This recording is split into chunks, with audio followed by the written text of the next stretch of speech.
Hello students, welcome to NCERT Pro Odia. Our topic for today is laboratory thermometer.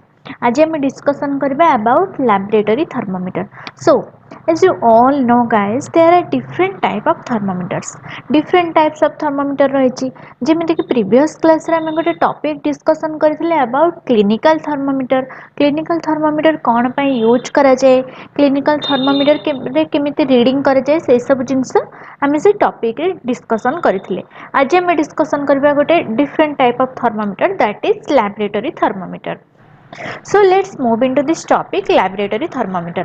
अच्छा laboratory thermometer रे जो गोटे word अछि laboratory से वर्ड तमे माने कोठी ना कोठी सुनिथिबो काहे ना हम स्कूल रे भी लैब रही छि जोथरे हमें different type of scientific experiment करूचे different type of liquid chemicals रही छि जोथरे कि एक्सपेरिमेंट होउचे. देन साइंटिस्ट माने जो हमर अछन से माने भी लैब रे लैबोरेटरी रे डिफरेंट टाइप ऑफ एक्सपेरिमेंट्स करिथांती ताले से माने सेहित्र जतबेल टेंपरेचर को मेजर करिथांती से माने को थर्मोमीटर यूज करंती क्लिनिकल थर्मोमीटर ना कहीं ना clinical thermometer only human body temperature measure करबा पई ही व्यवहार करा जाय थाए. सो से सब जो लैब रही जो different type of liquid solution एमती कि वाटर मध्य मेजर करा जाए वाटर रे टेंपरेचर मध्य मेजर करा जाए तापे गोटे डिफरेंट थर्मोमीटर यूज हुए से थर्मोमीटर को कौन कह जाए laboratory thermometer. So guys how do we measure the temperature of other objects. आमे तो क्लिनिकल थर्मोमीटर रे ह्यूमन बॉडी टेंपरेचर को मेजर कर दउचे ताहले अलगा जति के हमर ऑब्जेक्ट्स अछि ताको आमे तार टेंपरेचर आमे मेजर करिया पई कोन यूज करूचे केमिति मेजर करूचे. For this purpose there are other thermometers ताले से सब ऑब्जेक्ट मेजर करिया पई अलगा टाइप रो थर्मोमीटर रहिचे जेमिति कि मु टिके पूर्वरु कहिली. One such thermometer is known as laboratory thermometer. से thermometer भितरु गोटे thermometer अछि laboratory thermometer. The teacher will show you this thermometer. ताले तो मन को स्कूल रे टीचर माने से थर्मोमीटर टाको देखेबे आमे भी मध्य इमेज रे थर्मोमीटर को देखि आमे बहुत भलरे बुझिबा. Look at it carefully and note the highest and the lowest temperature it can measure. ताले इमेज टाको केयरफुली देखो जे लैबोरेटरी थर्मोमीटर केमिति हेछि आ तार लोएस्ट आ हाईएस्ट टेंपरेचर कोन रहिछि. ताले लोएस्ट टेंपरेचर केते रहिछि -10 डिग्री सेल्सियस और हाईएस्ट टेंपरेचर 110 डिग्री सेल्सियस.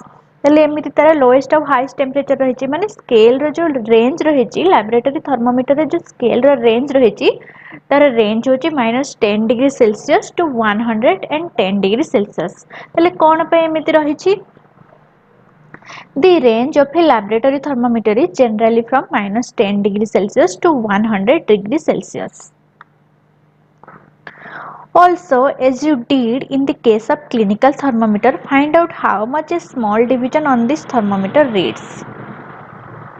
जेमिति कि क्लिनिकल थर्मोमीटर आमे देखिथिले जे गोटे जतेबेले आमे गोटे थर्मोमीटर को रीड करूचे ताले तार किछि स्मॉल डिविजन्स रहिछि जहा सहायता आमे गोटे टेंपरेचर आमे एक्यूरेट बाहर करि पारुथिले. ताले एथरे केते डिविजन रहिछि एथरे भी सेम 10 स्मॉल मार्क्स रहिछि दुटा बिग मार्क्स भितरे. एग्जांपल लेबे 8 और 7 भितरे 10 स्मॉल मार्क्स रहिछि माने 10 डिविजन रहिछि. You would need this information to read the thermometer correctly. जदि हम ए जिंस को बहुत भलरे बुझि जिबा जे जतेबेले गोटे मेजरमेंट गोटे ऑब्जेक्ट रो टेंपरेचर 6 डिग्री और समथिंग स्मॉल मार्क्स हैला एठी आसी रहिला तार टेंपरेचर रो मेजरमेंट माने मर्क्यूरी जतेबेले एठी आसी पास करी 6 देन आउ चारटा बिग मार्क्स एठी आसी मर्क्यूरी रहिला ताहले हमें ताकू केमिति जानिबा केते टेंपरेचर हैला ए जिंस को हमें जानिबा को ए इन्फॉर्मेशन को हमको बहुत भलरे जानिबा को पड़िबो जहा फल रे हमें करेक्टली थर्मोमीटर रे मेजरमेंट करि परिबा. Let us learn how this thermometer is used. Friends, एबे हमें गोटे एक्टिविटी करिबा आ से एक्टिविटी सहायता रे हमें थर्मोमीटर रे केमिति रीडिंग करि परिबा से जिंस हमें बुझिबा जे थर्मोमीटर को हमें जे लैबोरेटरी थर्मोमीटर को हमें केमिति यूज करि परिबा. Take some tap water in a beaker or a mug. प्रथमे हमें गोटे मग रे किछि टैप वाटर नबा. Then Dip the thermometer in water so that the bulb is immersed in water but does not touch the bottom or the sides of the container.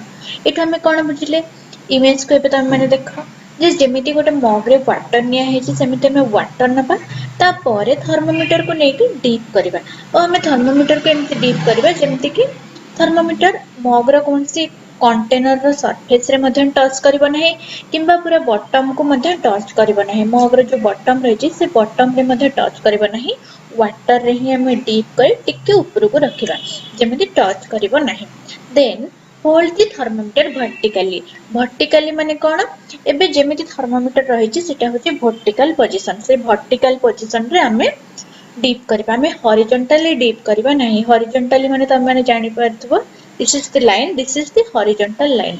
आमे vertically deep करिबा observe the movement of mercury in the thermometer. एबे आमे mercury रो movement को thermometer रे observe करिबा जेमिति कि mercury कोन हबो mercury expand करिबा तार lower temperature रो mercury आगो को पास करिबा expand करिबा आमे तार movement को देखि temperature reading करि परिबा wait till the mercury threads become steady. आमे को जाय wait करिबा तो जते टाइम जाय मर्क्यूरी स्टॉप हे न हे जाय जे जते बेले मर्क्यूरी पास करथबो एक्सपांड करथबो मर्क्यूरी पूरा स्टॉप हैला जाय हमें वेट करबा देन नोट द रीडिंग हमें रीडिंग को नोट करबा और रीडिंग हमें केमिति करबा से जिंस हम क्लिनिकल थर्मोमीटर जते बेले डिस्कशन करथली कहिथली जे स्केल रे हमें केमिति रीडिंग करबा this is the temperature of water at that time तो एबे जहां भी टेंपरेचर आसीबो मर्क्यूरी रे सेटा होची टेंपरेचर ऑफ वाटर वाटर रो actual temperature. Compare the temperature of water recorded by each students in the class. जे तुम मैंने स्कूल रे एक्टिविटी टा करिवो ताले तुम मानकर फ्रेंड्स मानक सहित मिसी कहार केते सब टेंपरेचर आसले ताकू तुम माने कंपेयर करिवो are there any variation in the readings तमरो डिफरेंट फ्रेंड्स माने जति कि भी एक्टिविटी कले समस्तंकर अलग अलग टेंपरेचर आसिले कि किछि वेरिएशन आसिले कि रीडिंग रे डिस्कस द पॉसिबल रीजंस एबे हमें पॉसिबल रीजंस ता पय कोन डिस्कशन करिवा let us try to answer this questions ए क्वेश्चन रो आंसर हमें एबे डिस्कशन करिवा